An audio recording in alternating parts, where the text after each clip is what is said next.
Although salt, wheat and water are necessary for making pasta, for some varieties a further ingredient is much sought after: expertise. It's certainly the case for filindeu, a dried pasta mostly used in mutton soup, typical of the region.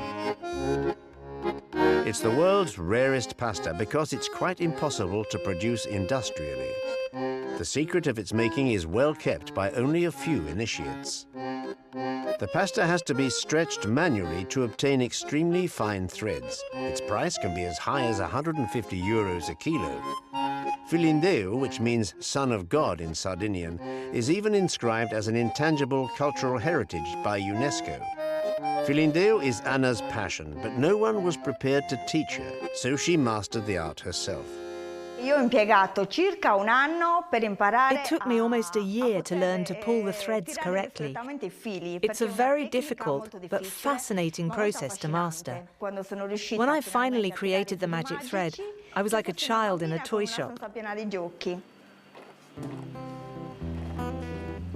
For the last 6 years, Anna has been able to pull up to 256 threads.